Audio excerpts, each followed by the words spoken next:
Bonjour à tous, bienvenue. Donc nous nous réunissons aujourd'hui pour la toute dernière séance de cette saison passée entièrement dans les conditions dystopiques que vous savez, alors que nous sommes à une année entière depuis le début de la pandémie de Covid-19. Et nous sommes malheureusement encore loin d'être sortis de l'auberge et même plutôt rentrés chez nous à cause du nouveau confinement qui nous pend au nez. Alors, dans ces circonstances, je tenais à vous remercier du fond du cœur, vous qui nous accompagnez en direct ou en différé, pour votre écoute assidue pendant toutes ces semaines. Ça a été pour moi un compagnonnage vraiment précieux parce que je ne pense pas que j'aurais tenu le coup autrement. Alors, la semaine dernière, nous nous sommes intéressés de près à la thématique du siècle des humiliations,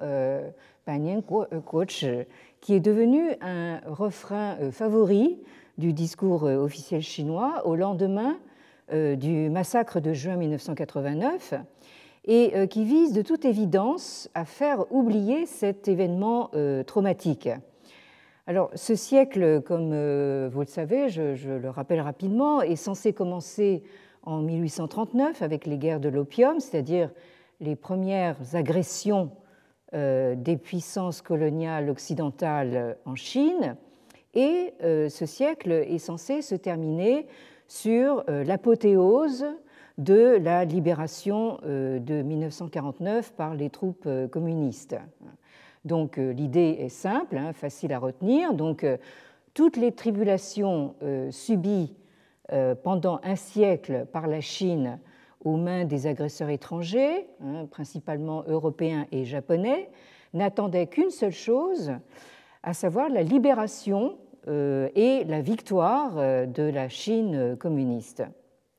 Alors, ce siècle des humiliations, utilisé pour détourner l'attention et faire oublier donc le traumatisme de 1989, fait l'objet de ce livre dont nous avons parlé la dernière fois, donc Never Forget National Humiliation, et qui est dû à ce monsieur Wang Zheng, professeur de relations internationales à Seton Hall University dans le New Jersey aux États-Unis.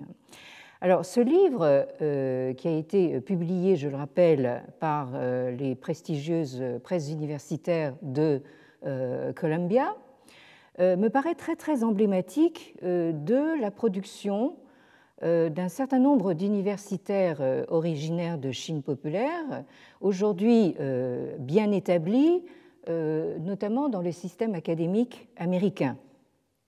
Alors, emblématique au sens où ces universitaires chinois se montrent très au fait des dernières postures théoriques en vogue, donc ils ont tout ingurgité, donc la French Theory, Foucault et Derrida à travers la médiation américaine, et ils sont également au fait des critiques dont le régime chinois actuel fait l'objet dans les milieux intellectuels dits occidentaux, c'est-à-dire principalement américains.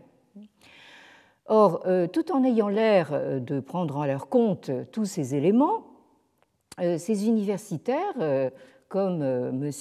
Wang Zheng, s'attribuent avec beaucoup d'habileté, je dois dire, l'avantage du point de vue interne, ce que M. Wang Zheng appelle « the insider's view », du simple fait qu'ils sont chinois, et ils mettent cet avantage à profit pour, au fond, justifier leur position, leur version et leur interprétation des faits, dont on finit par s'apercevoir qu'en réalité, ils rejoignent quelque peu la doxa officielle.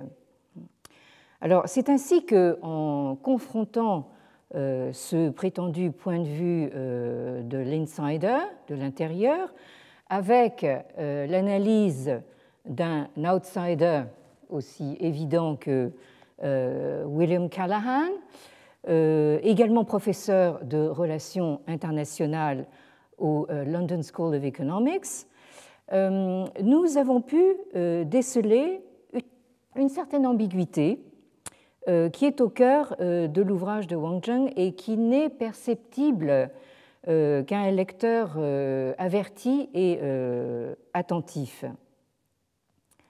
Alors, en pointant la stratégie du parti, qui consiste à alimenter un sentiment nationaliste dans les jeunes générations chinoises en grattant, quand il le faut, la plaie du siècle des humiliations, le livre de Wang Zheng semble partir d'une dénonciation de ce qui serait une pure tactique politique, mais on s'aperçoit assez rapidement à la lecture, une lecture attentive, que l'auteur est en réalité très admiratif des résultats positifs d'une telle tactique. Nous l'avons dit la dernière fois, il montre sous un jour plus que flatteur la réussite, la belle réussite selon lui des Jeux olympiques de Pékin de 2008 et l'empathie des dirigeants chinois au chevet des victimes du tremblement de terre du Sichuan qui a eu lieu la même année, mais en omettant d'en signaler le coût humain et les véritables causes, notamment les causes véritables de ce les dégâts de ce tremblement de terre. De la même façon, occupé qu'il est à montrer comment les dirigeants chinois post-Tiananmen ont réussi à se rallier malgré tout le soutien populaire grâce à ce que M. Wang Zheng appelle le culte de la mémoire historique, qui, selon lui, serait chevillé au corps chez les Chinois, voire incorporé dans leur gène. Cet auteur se garde bien de souffler mot, justement, de tous les épisodes plus violents et traumatisants les uns que les autres qui ont émaillé l'histoire du régime maoïste avant 1989. Nous le rappelions la dernière fois, la campagne antidroitière des années 1950, le grand bond en avant et la grande famine qui s'en est suivie à la fin des années 50, au début des années 60, presque immédiatement suivie de la révolution culturelle que M. Wang Zheng, né en 1968, est trop jeune pour avoir véritablement vécu. Bref, le brave peuple chinois n'a guère eu le temps de souffler pendant toutes ces décennies, mais la mémoire historique dont il est question dans le livre est de toute évidence de type très sélectif, dans un style qui finit par rappeler étrangement la mémoire très sélective, elle aussi, mise au point et entretenue par le discours officiel. Donc, il me semblait important, en lisant attentivement ce livre, non seulement de suivre la démarche de son auteur, qui choisit soigneusement les points sur lesquels braquer les projecteurs, mais aussi, c'était important pour nous de bien repérer tout ce qu'il laisse dans l'ombre. Et comme disait très justement une collègue historienne, un texte est tout aussi révélateur dans ce qu'il dit que dans ce qu'il ne dit pas. Et il revient au lecteur d'être en fait plus attentif à ce qui n'est pas dit, autrement dit au non-dit, qu'à ce qui est dit. Alors, outre la sélectivité de la mémoire, une autre question que M.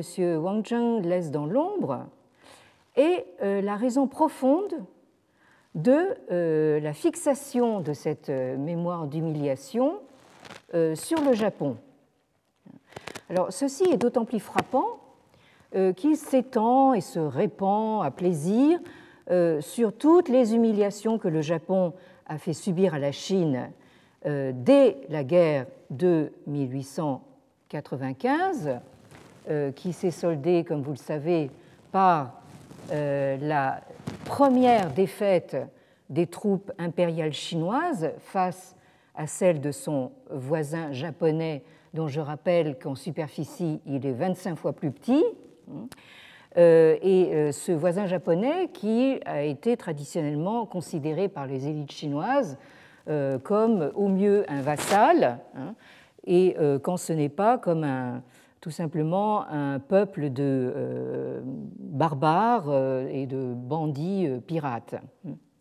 Alors, sur ce tableau que vous connaissez déjà, donc, vous avez une représentation de la reddition des généraux chinois, c'est-à-dire plus exactement mandchous, qui sont encore vêtus de la tunique et de la coiffe traditionnelle des cavaliers mandchous, face donc à des officiers de l'armée japonaise qui ont déjà tout l'air d'être des officiers d'une armée occidentale. Vous voyez leur costume.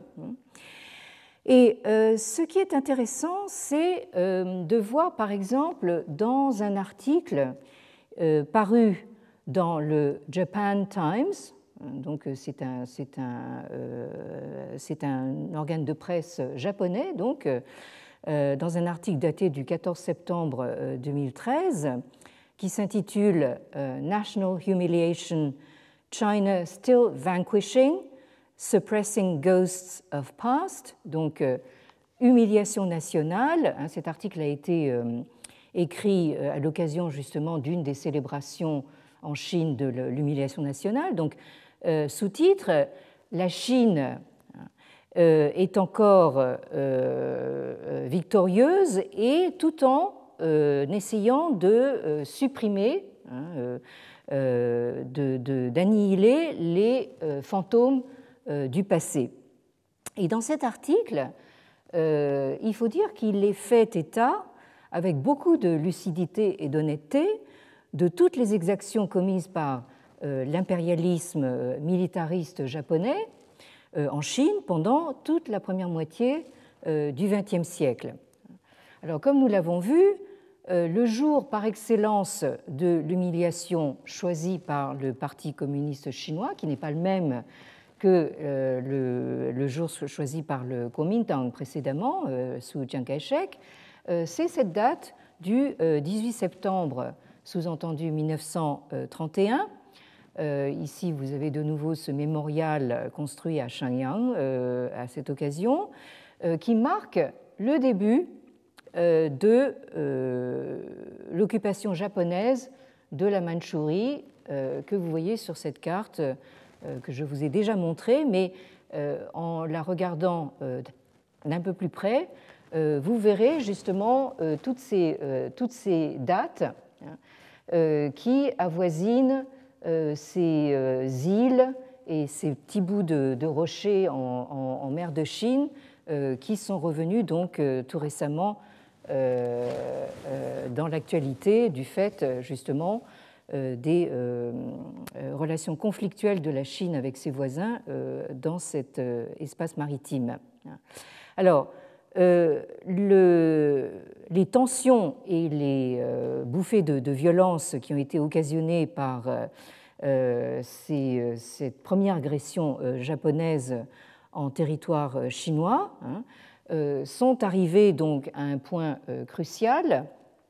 Le 7 juillet 1937, sur ce pont que vous voyez à l'image, que les Occidentaux appellent le pont Marco Polo, parce que Marco Polo, dans ses récits de voyage qui datent du XIIIe siècle, donc fait allusion à ce pont qui se situe à une quinzaine de kilomètres de Pékin et que les Chinois appellent Lugouqiao.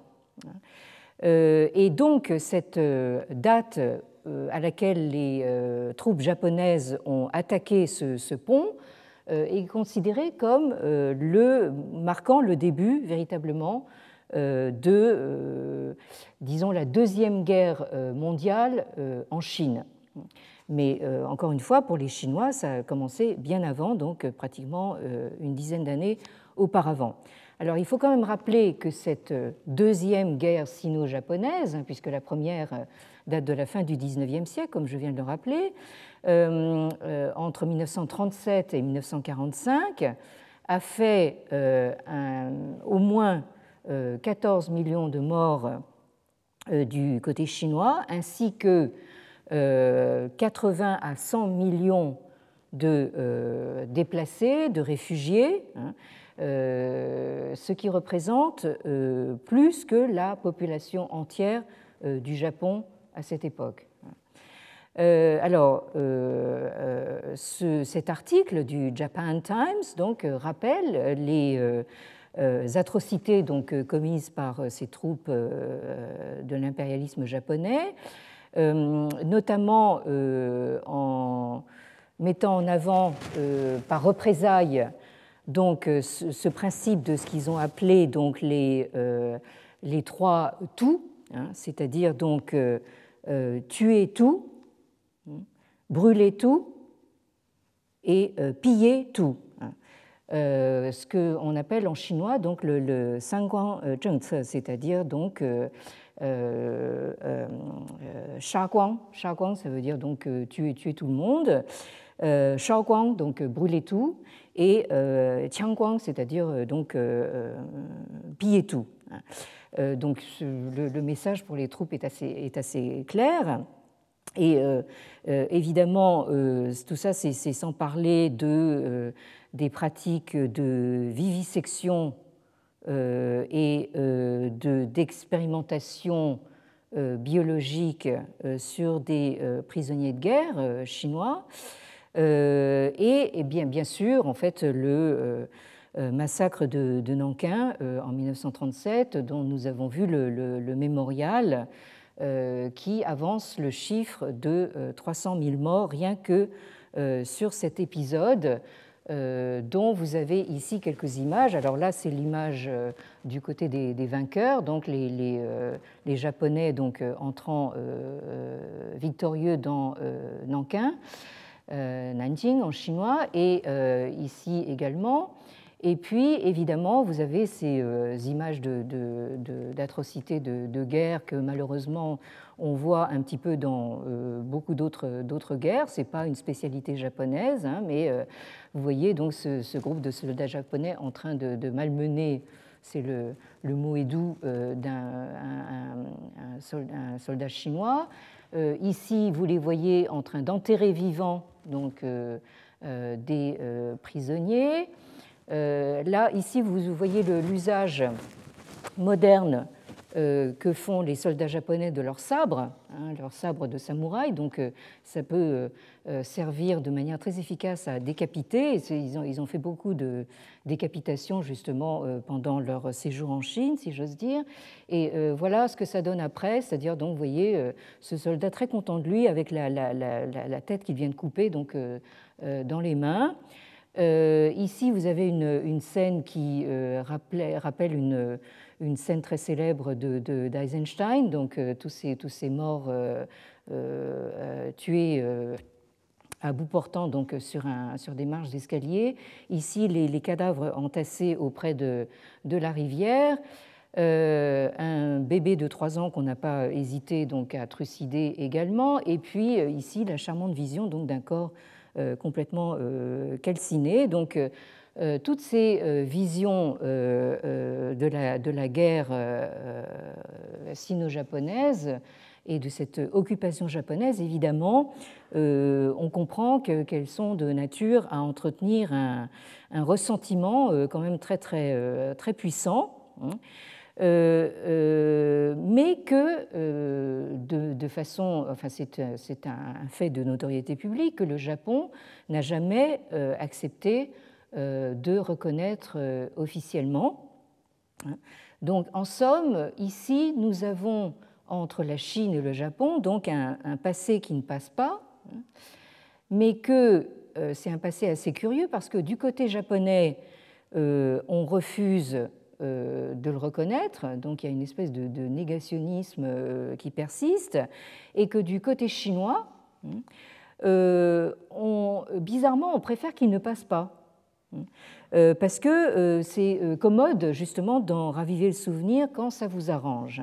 Donc j'ai déjà eu l'occasion de remarquer que cette hostilité anti-japonaise est ravivée quand justement il y a des tensions qui montent.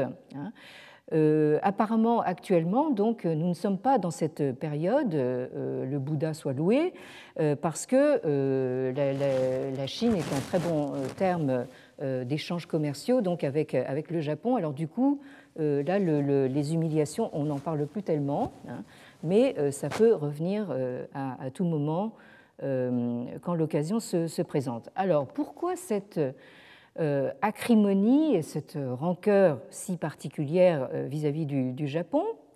Alors bien sûr, il y a ce degré d'atrocité, mais c'est que, à mon avis, symboliquement, encore plus même que par les puissances coloniales européennes qui ont pourtant commencé à empiéter sur l'intégrité territoriale de la Chine dès les guerres de l'opium. Au fond, ce sont elles qui ont fait l'actualité pendant toute la deuxième moitié du XIXe siècle. C'est par l'intermédiaire du Japon, donc cet ancien vassal, cette île peuplée de barbares et de pirates, qu'ont été assignés et assénés à la Chine les normes de la civilisation, donc traduite en japonais par Bummei, avec des kanji qui correspondent exactement au chinois Wenming dont je vous entretiens depuis un certain temps.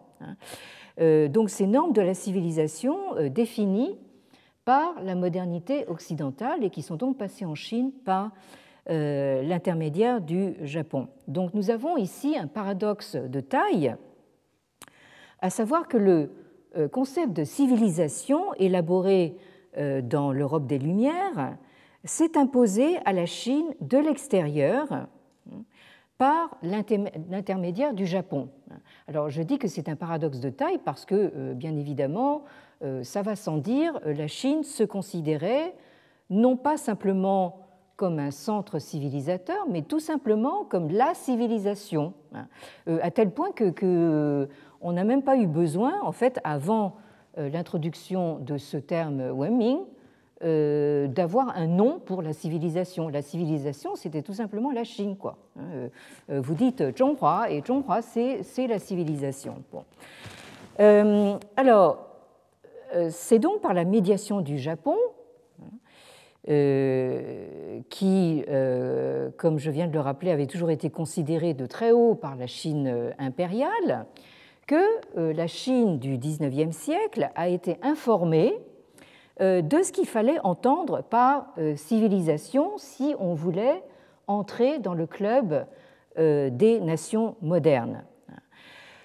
Autrement dit, si on veut comprendre quelque chose à la question de la civilisation appliquée à la Chine aujourd'hui, on est obligé de passer par la case Japon.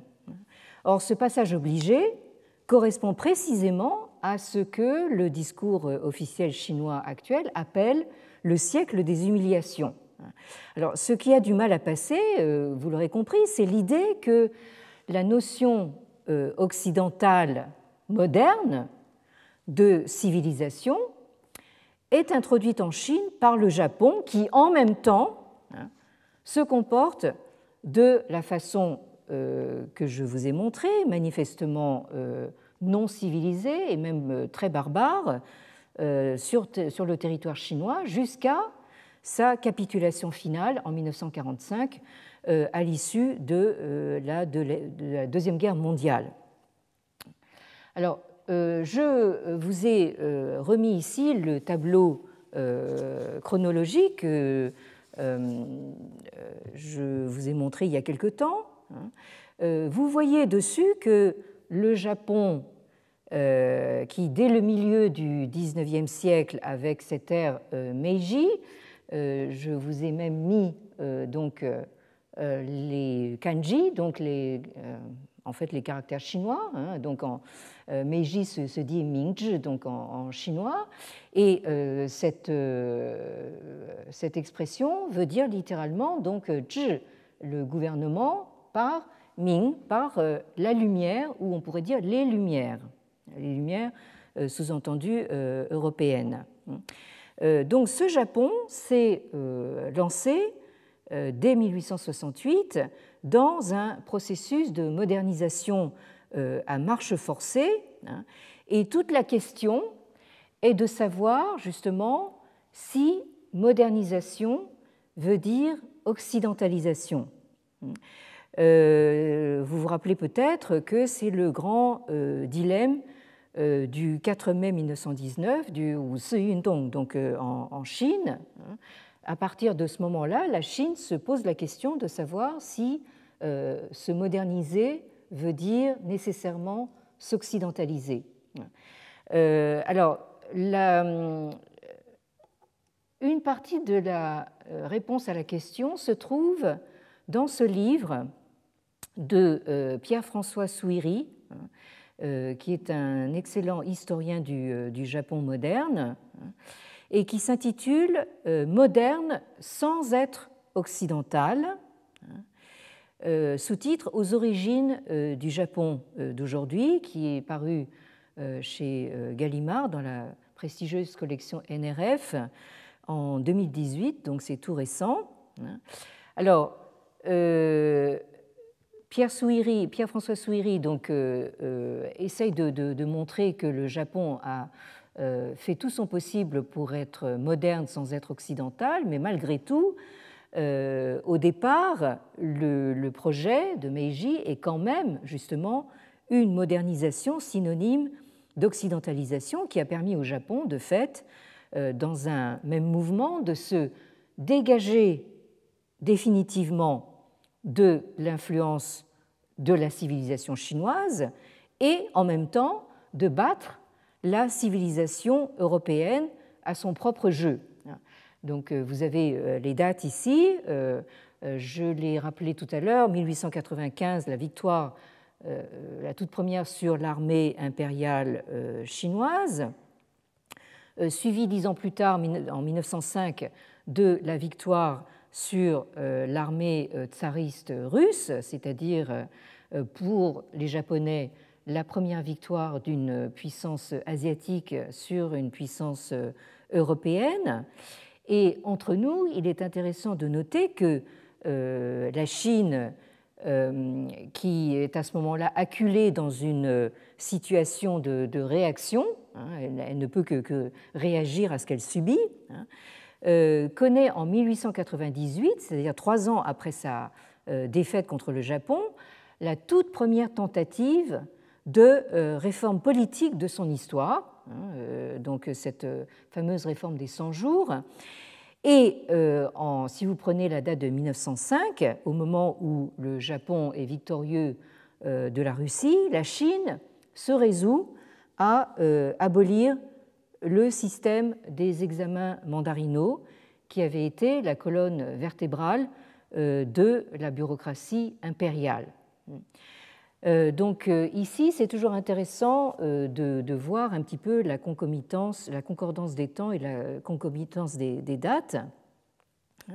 Et donc ce geste moderniste occidentaliste, hein, au Japon a été incarné par ce personnage dont j'ai eu l'occasion de parler dans ma présentation au colloque de rentrée de cette année, précisément consacré au thème des civilisations, ce personnage de Fukuzawa Yukichi, qui a vécu entre 1835 et 1901, et qui a donc vécu presque pleinement cette ère Meiji dont il est justement un des moteurs principaux, hein, et qui a eu ce geste, hein, vous le voyez ici à l'image, dans son costume traditionnel japonais avec son fameux sabre hein, de samouraï.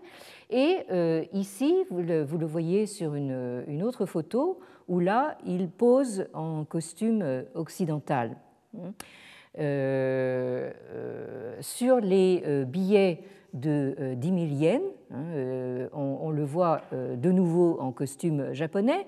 Donc vous voyez qu'il y a cette espèce de, comment dire, d'oscillation justement entre la revendication de la tradition japonaise, autochtone japonaise, face à la Chine, et en même temps justement cette revendication de modernité qui se traduit justement de manière aussi vestimentaire.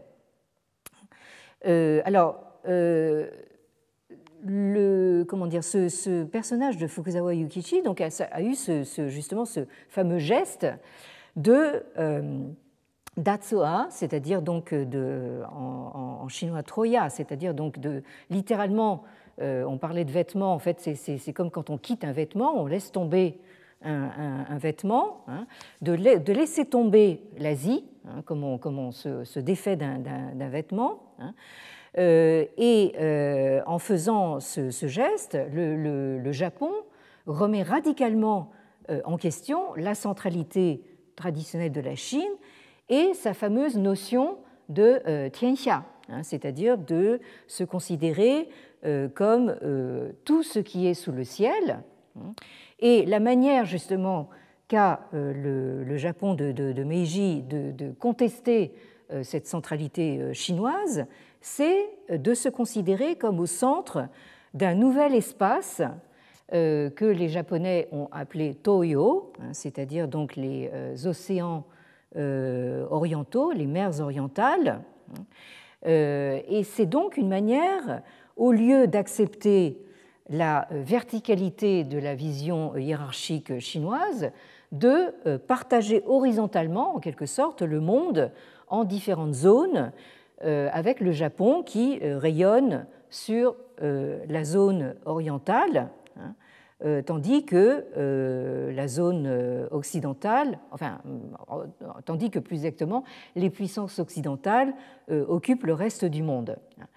Alors sur cette question, vous avez un très bon livre de Stéphane Tanaka, que vous avez ici à l'image, en action. Donc ce livre s'intitule Japan's Orient, donc l'Orient du Japon. Donc ça, il fait ici allusion justement à ce concept du Toyo.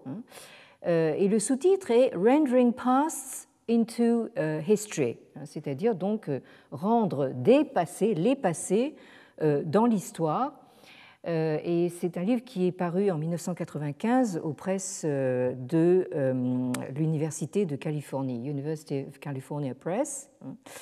Alors, ce déplacement de l'antique universalité chinoise du tianxia, du tout sous le ciel, vers l'universalité moderne des États-nations recentrés du coup sur le Japon, se fait aussi et avant tout par un processus de traduction sur lequel nous serons amenés à revenir assez longuement, précisément du fait de l'utilisation par les élites japonaises du chinois classique d'abord, et ensuite en y intégrant l'entreprise des études hollandaises, les Rangaku, dès l'époque d'Edo. Donc ce processus de traduction, c'est quelque chose qui caractérise, à mon avis, véritablement la culture japonaise, puisque, et qui la distingue justement de la culture chinoise qui est essentiellement monolingue. Hein. Bon, disons que bien sûr il y a une très grande variété de parler chinois. Hein. On peut même dire que, par exemple, des le cantonais, ce n'est pas simplement un dialecte, c'est une langue en soi, mais n'empêche que c'est une langue qui est fondée sur cette même écriture chinoise qui véritablement fait l'unité justement de cette culture chinoise et qui la rend, comme je dis, un petit peu monolingue. Alors que les Japonais, un petit peu comme excusez le raccourci, enfin, évidemment ça va faire dresser beaucoup de cheveux sur la tête de beaucoup de classicistes, mais j'essaye de vous donner un équivalent. Hein. Comment dire, ce bilinguisme japonais, ou plus exactement, c'est cette façon d'opérer à la fois sur une langue japonaise autochtone et sur une écriture chinoise. C'est un petit peu comparable à ce que les Romains, comme Cicéron par exemple, devaient faire quand ils étaient éduqués, c'est-à-dire en fait être également en fait tout à fait à l'aise en grec. Donc vous avez justement dans ces cultures une sorte de comment dire de pluralisme, de polyglossie qui est inscrite en fait à la base de la culture. Bon. Et les Japonais ont ensuite poussé comment dire le bouchon encore plus loin justement en s'initiant très tôt aux Néerlandais, hein, puisqu'ils étaient en relation commerciale avec justement des marchands hollandais à l'époque d'Edo. Hein. Et ce processus de traduction a atteint un paroxysme dans les années 1860-1880, au cours desquels un véritable océan d'ouvrages en langue européenne, alors principalement en anglais, se sont trouvés traduits non pas en japonais vernaculaire, hein, mais en chinois classique, hein, ou bien à coup de termes empruntés au chinois, hein, ou de néologismes construits avec des mots chinois. Hein. Donc là, je vous renvoie en fait à mon exposé du colloque de rentrée. Vous avez quelques exemples en bas de la page ici. Donc vous avez ce composé Reigaku, donc Li Xue en chinois, qui effectivement en chinois est un terme tout à fait classique, qui désigne l'étude du li, c'est-à-dire la raison inhérente des choses, hein, mais que les Japonais réutilisent pour désigner la logique au sens occidental du terme. Et de la même façon, vous avez aussi tout en bas ce terme de tetsugaku que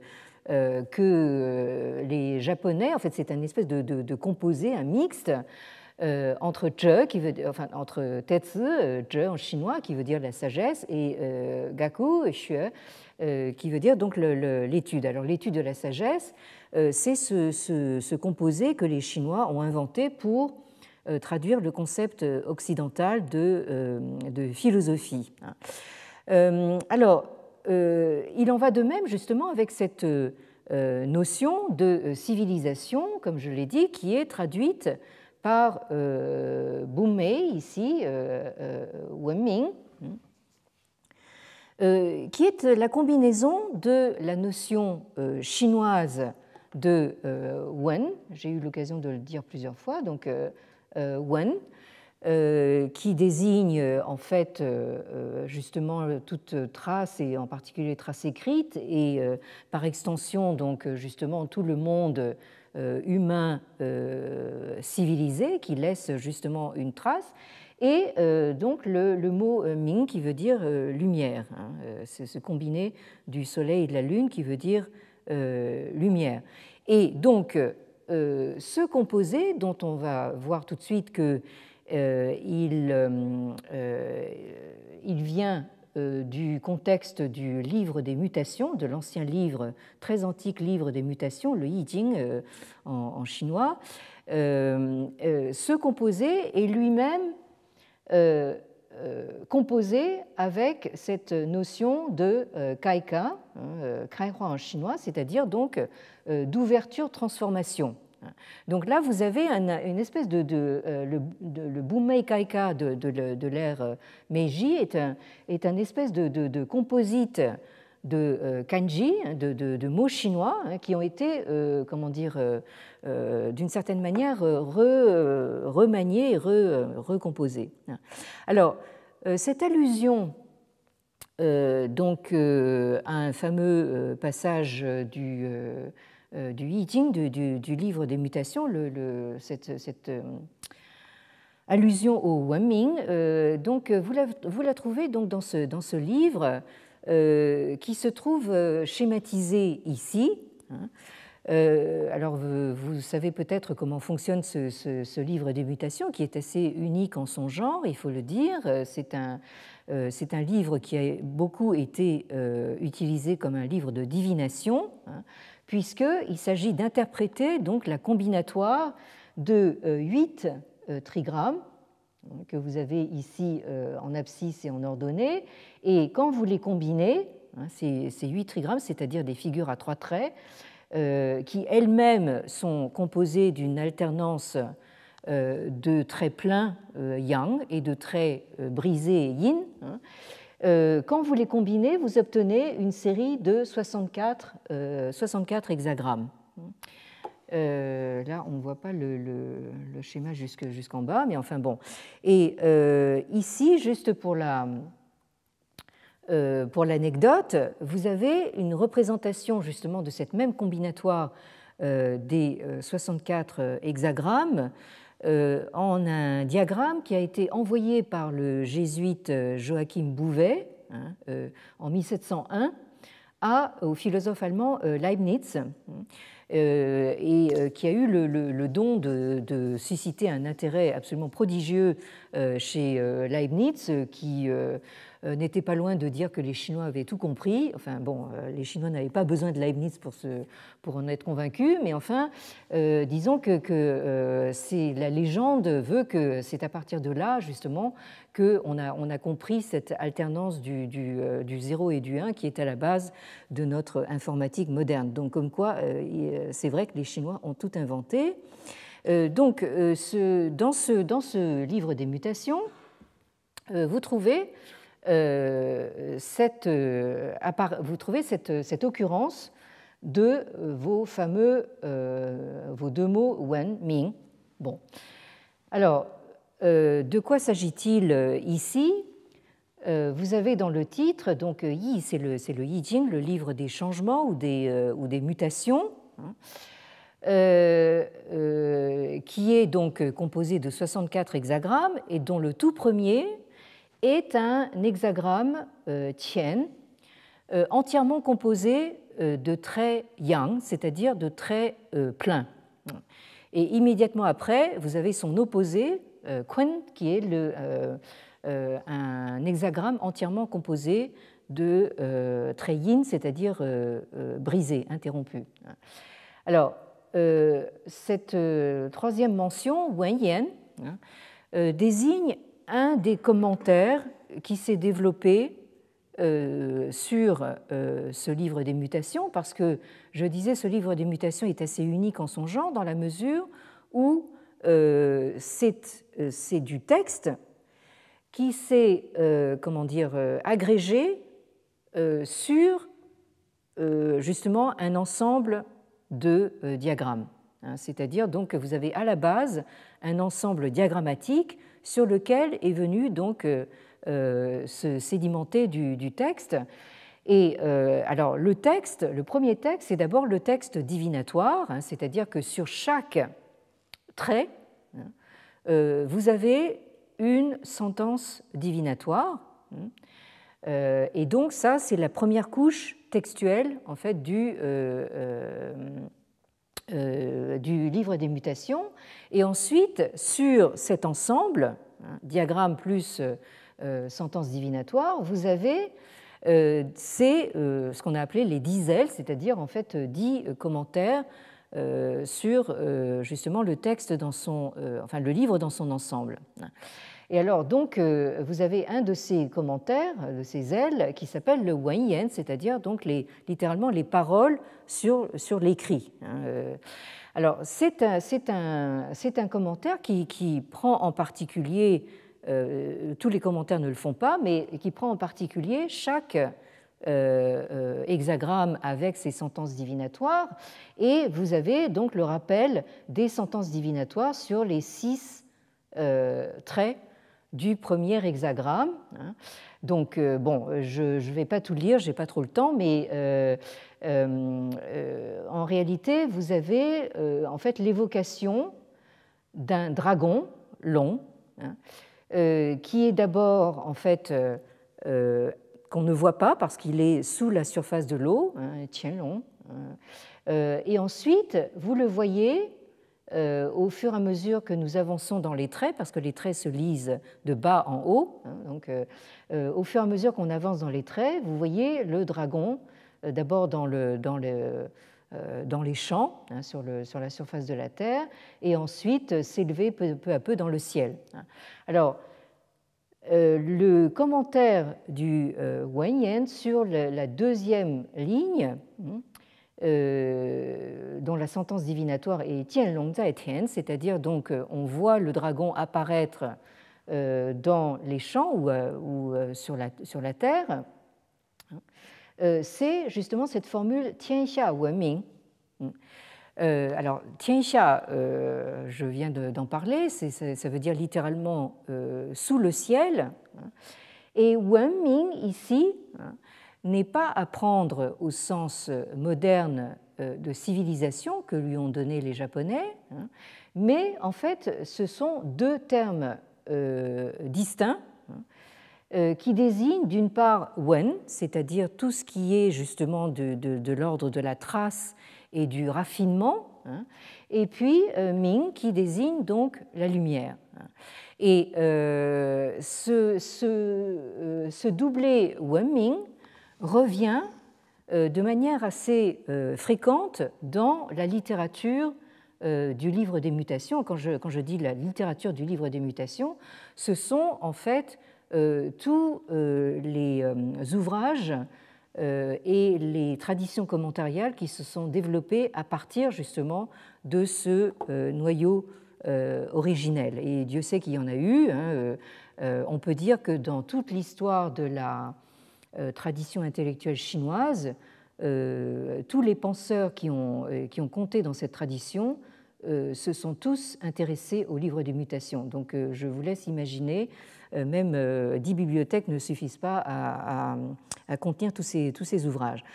Alors, donc, ce que nous voyons ici, c'est la façon dont justement les Japonais, pour justement produire cet effort de traduire des concepts venus d'Occident et d'Europe en particulier, donc se sont servis des kanji, donc de cette écriture chinoise, pour recomposer à leur manière et inventer de nouveaux concepts pour les faire correspondre à cet appareil conceptuel nouveau et moderne. Alors, il est temps maintenant enfin, de nous considérer au terme de ce que nous pourrions appeler une première série de cours sur cette question, de savoir si la Chine est encore une civilisation, et de nous poser la question de savoir si nous l'avons épuisée. Eh bien, heureusement ou malheureusement, loin s'en faut. Je crois que nous avons tout juste commencé à formuler la question. Alors, comme vous avez pu le voir, c'est un petit peu mon habitude. J'ai commencé par un état des lieux de la situation présente. Je suis partie de l'utilisation de ce terme Wenming dans le contexte actuel pour ensuite dérouler les chevaux à partir de là. C'est-à-dire, j'ai commencé par me demander d'où vient ma question, et je suis partie de la constatation d'une résurgence insistante du thème et du terme civilisation Wenming dans le discours officiel chinois et également l'espace public de la dernière décennie, c'est-à-dire au fond ça apparaît de manière assez évidente depuis l'accession au pouvoir de M. Xi Jinping. Parce que, en fait, cette insistance sur le Wenming, sur la civilisation, vient se coupler avec la marque de fabrique de l'ère Xi Jinping, qui est loin d'être terminée, en tout cas je l'espère pour lui, à savoir donc le Zhongguomeng, c'est-à-dire donc le rêve chinois. Donc, d'une certaine manière, la Chine se projette justement comme un nouveau centre civilisateur. C'est ça son rêve. Alors, nous avons commencé par tester la véracité de cette fameuse formule Chine, 5000 ans de civilisation continue, en prêtant attention à ce que disent les archéologues. Et nous avons vu que non seulement nous sommes encore loin du compte, je crois que les compteurs ont une fâcheuse tendance à se bloquer à 3000 ou maximum 3500, mais en plus il y a dès le départ quelque chose de vaguement fallacieux dans l'idée d'une civilisation chinoise unitaire et centralisée qui remonterait à plusieurs millénaires, et qu'il y a quelque chose d'encore plus fallacieux dans l'idée d'une continuité de la civilisation chinoise qui se poursuivrait encore aujourd'hui sous l'égide du Parti communiste. Rien qu'en envisageant le siècle passé, nous avons vu que ce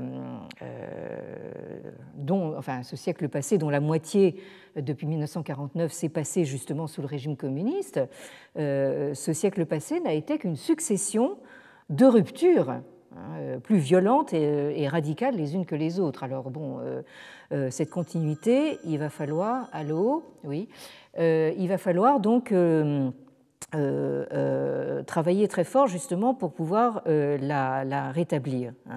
Et il va falloir maintenant justement examiner en profondeur la question de savoir si et pourquoi la Chine devrait être considérée comme une civilisation, ou alors est-ce qu'elle devrait être considérée comme un empire, comme on le dit souvent, ou bien encore comme autre chose. Et ce sera donc, chers amis, l'objet de nos travaux à venir si le Bouddha nous prête vie. Alors, ceci dit, avant de nous quitter, voici une lecture qui vient tout juste de sortir, c'est tout chaud sorti du four, qui aborde certaines questions que nous avons évoquées ou que nous serons amenés à évoquer dans le courant de nos travaux.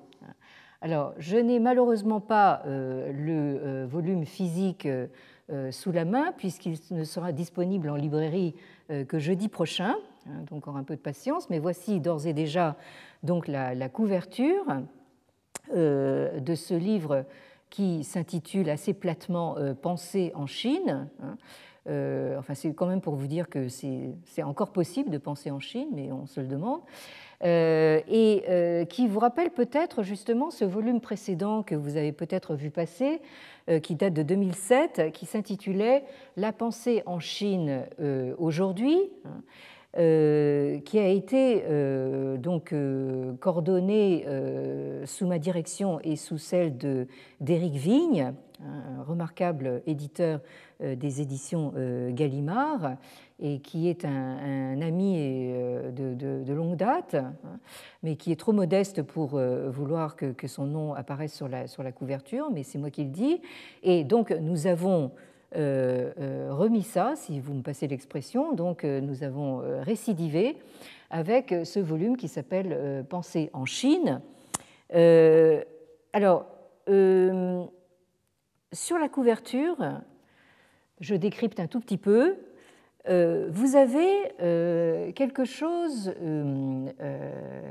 qui est un jeu sur la graphie chinoise. Vous savez que les Chinois sont très fiers de leur écriture et qu'ils sont très heureux aussi d'en jouer très souvent. Vous avez un caractère qui a été, dont le titre est en fait si vous enlevez le poison, tout ici, vous obtenez la longévité, la longue vie, shou. Donc vous avez ce très astucieux composé graphique qui vous montre que qui peut être interprété de diverses façons en fait, qui vous montre que quand vous enlevez le poison, vous obtenez la longue vie, ou alors ça peut être aussi interprété comme voulant dire que la longue vie est quand même possible malgré le poison. Donc, allusion à très gros sabots à notre situation actuelle, n'est-ce pas? Et je vous présente rapidement donc le contenu de ce livre, qui rassemble des contributions de collègues vraiment à l'international, parce que je crois autant en fait au collectif que à la collaboration internationale. Nous avons d'excellents collègues dans le monde entier. Alors, à commencer par John Maycomb, donc très grand sinologue de l'université La Trobe à Melbourne, en Australie, qui nous parle de philosophie chinoise et valeurs universelles dans la Chine d'aujourd'hui. Ensuite, vous avez un très long article de l'historien chinois de l'université Fudan de Shanghai, Ge Zhaoguang, un article qui circule depuis un certain temps en ligne, en chinois, que nous avons traduit donc en français. Il traduit en français sous le titre L'Empire Monde, c'est comme ça qu'on a traduit Tianxia, sous le ciel, l'Empire Monde fantasmé, où là, que Zhao Guang se montre assez critique, et même très critique vis-à-vis justement de tous ces fantasmes actuels sur la résurgence de la Chine monde.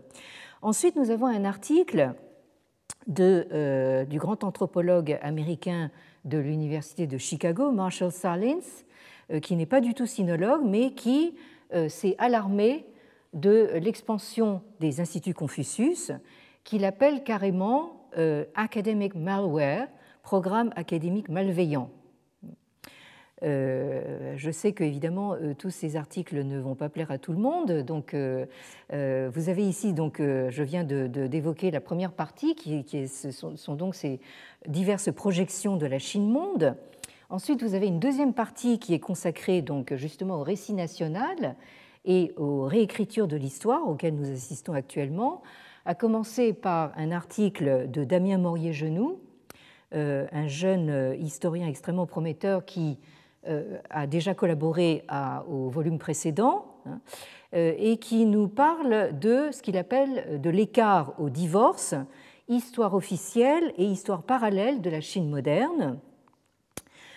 Ensuite, nous avons un article de l'intellectuel chinois Qin Hui, que certains d'entre vous connaissent peut-être, excellemment traduit et présenté par notre collègue de l'Université de Montréal, David Ownby, qui est parfaitement bilingue et même, en plus du français et de l'anglais qu'il parle couramment et du chinois naturellement, je ne sais pas combien d'autres langues il parle, mais enfin, toujours est-il que David Ownby s'est fait remarquer par ses travaux sur le Falun Gong. Et il anime un site que je vous recommande on ne peut plus chaleureusement, qui est malheureusement entièrement en anglais, qui s'appelle Reading the China Dream, où David Ownby traduit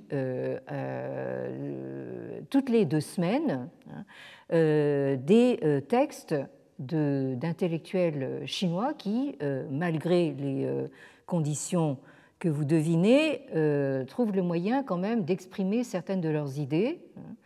Et donc là, nous avons véritablement la voix justement des intellectuels chinois que nous n'entendons pas de notre côté du monde. Donc, parmi les réécritures de l'histoire, vous avez aussi la forme cinématographique évoqué par mon excellente collègue du CNRS et de l'EHESS, Anne Kerlan, qui parle de l'invention de ce qu'elle appelle, entre guillemets, le cinéma chinois. Et enfin, dans cette deuxième partie, nous avons un article d'un autre professeur de l'université Fudan de Shanghai, Chu Xiaoquan, également déjà auteur dans le volume précédent, qui ici nous parle de façon assez plaisante, mais sérieuse malgré tout, de mai 68 vue de Chine. Là, ça vaut le coup pour ceux d'entre vous qui ont connu cette belle période. La troisième partie est consacrée au mode de contrôle de la société civile, et ça commence par un article de Sébastien Weigue de l'EHESS, donc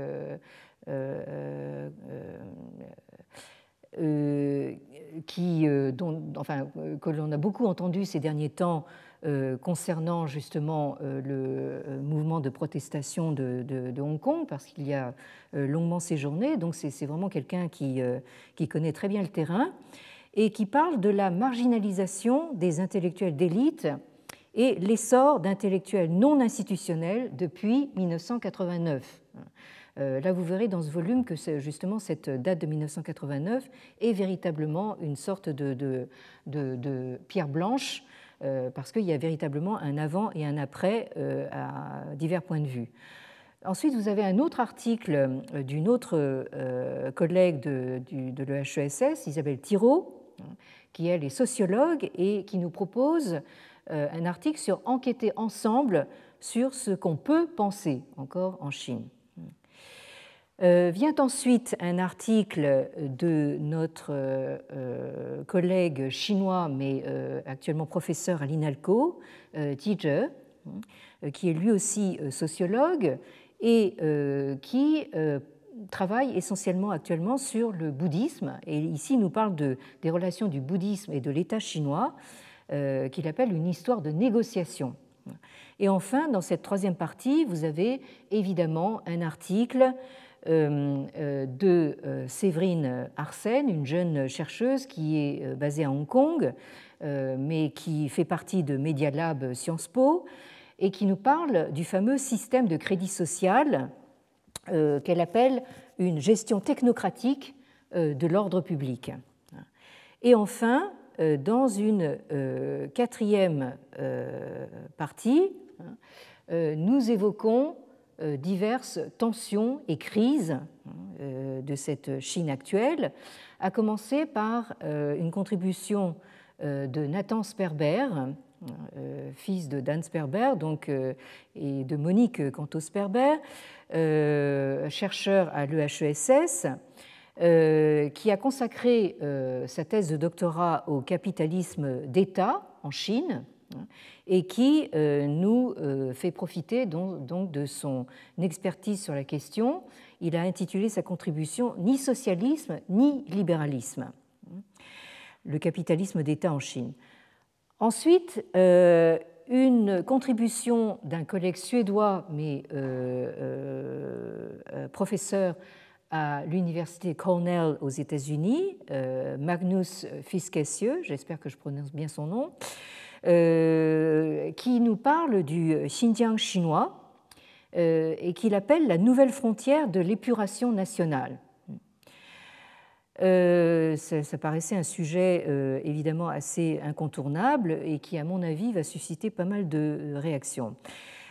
Ensuite, nous avons un article d'une autre collègue australienne, Ruth Gamble, également de l'université La Trobe de Melbourne, qui aborde la question du Tibet à partir des conflits de l'eau.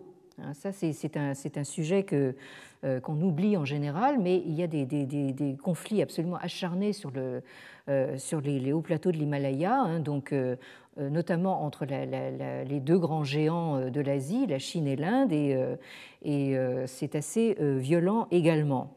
Et enfin, pour finir, autre sujet incontournable qu'aborde Frédéric Keck, un spécialiste de la question, les crises sanitaires et environnementales de la Chine contemporaine. Donc vous voyez ici que nous ne sommes pas exactement dans la pensée en Chine aujourd'hui 2, c'est pas on reprend les mêmes 10 ans plus tard, c'est pas ça, c'est véritablement un état des lieux de, au fond, tout ce qui fâche en Chine aujourd'hui. Je terminerai avec un petit peu de retard en vous souhaitant un peu à l'avance une très bonne année du buffle, en empruntant donc une image que je dois à ma collègue Zhang Ning de Genève, que je salue au passage. Donc une image pleine d'espoir, n'est-ce pas, parce que je suis la seule dans cet amphithéâtre navarre à avoir le privilège d'être comme ce buffle, d'avoir jeté mon masque, mais je vais le remettre dans une seconde. Merci à tous et donc à bientôt, j'espère.